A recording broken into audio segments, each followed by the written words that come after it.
O que somos? De onde viemos? Para onde vamos? Qual o nosso papel na Terra?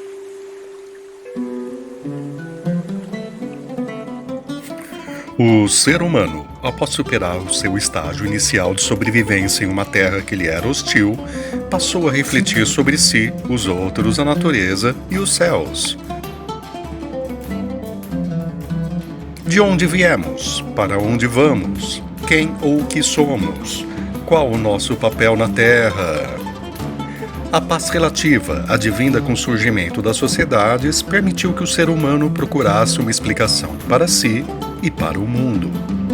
Hoje, com os adventos tecnológicos, o conforto, o materialismo massivo, a busca incessante por riquezas e uma vida eivada de falsas necessidades, será que o ser humano ainda costuma se fazer essas perguntas?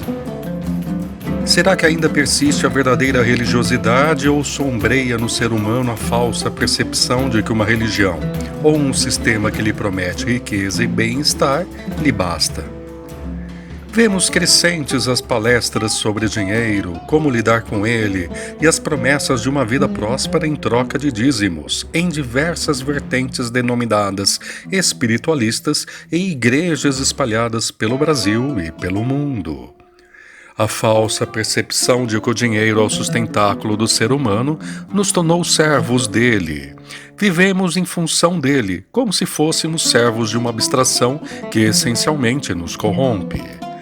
Embora o dinheiro seja uma necessidade para o ser humano, como facilitador do comércio, das compras e vendas, em razão dele, muitos deixam a verdadeira religiosidade e passam a admirá-lo como um Deus que promete conforto e poder, tornando-se verdadeiros viciados em busca do prazer incomensurável de sua droga.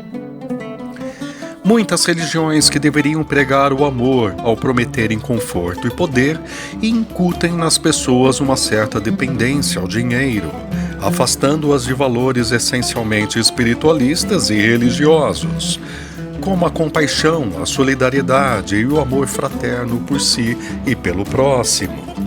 As relações modernas deixam o amor e a compaixão de lado e passam a valorar aquilo que se pode lucrar, seja nos relacionamentos, seja na vida como um todo.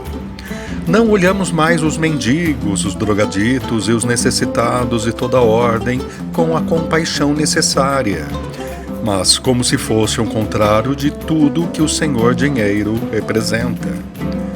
Aos poucos, abstraímos valores intrínsecos da própria humanidade e da religiosidade e radicalizamos ideias e discursos intolerantes, em confronto a uma época em que a ciência se potencializa e o conhecimento se torna mais acessível.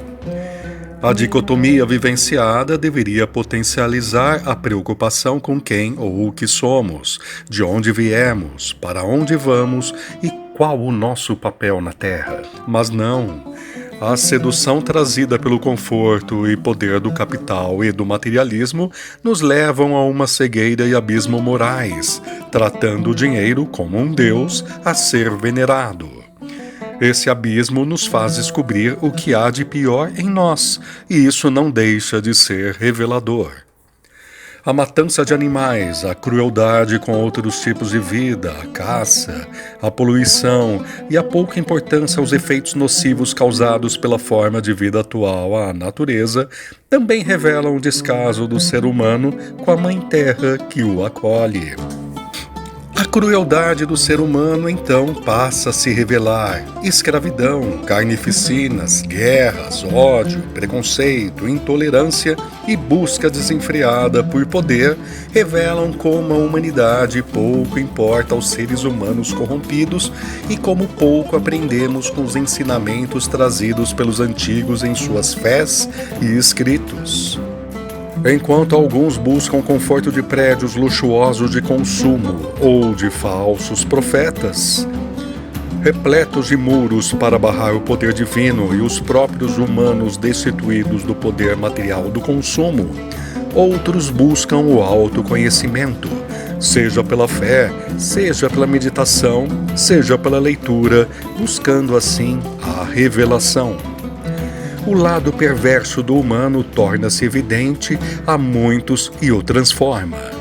Outros, porém, preferem se render aos pseudos prazeres prometidos por uma criação do próprio homem, o dinheiro, substituto do antigo ídolo bezerro de ouro, tão citado na Bíblia.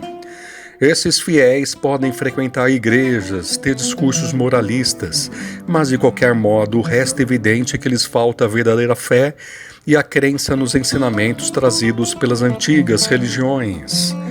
No auge de um drama escrito pela própria humanidade, os bons, os justos e os verdadeiros profetas serão perseguidos e sacrificados, e muitos aplaudirão e incentivarão a carnificina. Essa fase da humanidade se revela como um processo judicial em que os atos e fatos se evidenciam e se aproximam do fim, de um apocalipse revelador do fim dos tempos do materialismo doentio.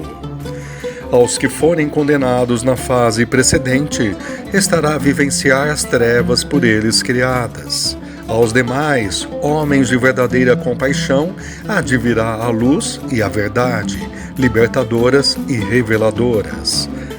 A Era de Aquário nos promete a abertura de uma nova fase à humanidade, de experimentar os ensinamentos de Cristo e de outros mestres de luz, de amor, compaixão e retidão moral. Tempos de menos sofrimento, mas somente alguns adentrarão nessa fase. E, nesse sentido, o Apocalipse e o julgamento se aproximam, como um processo em que a supraparte, o supramagistrado, o supraarquiteto e o suprapastor a tudo observa.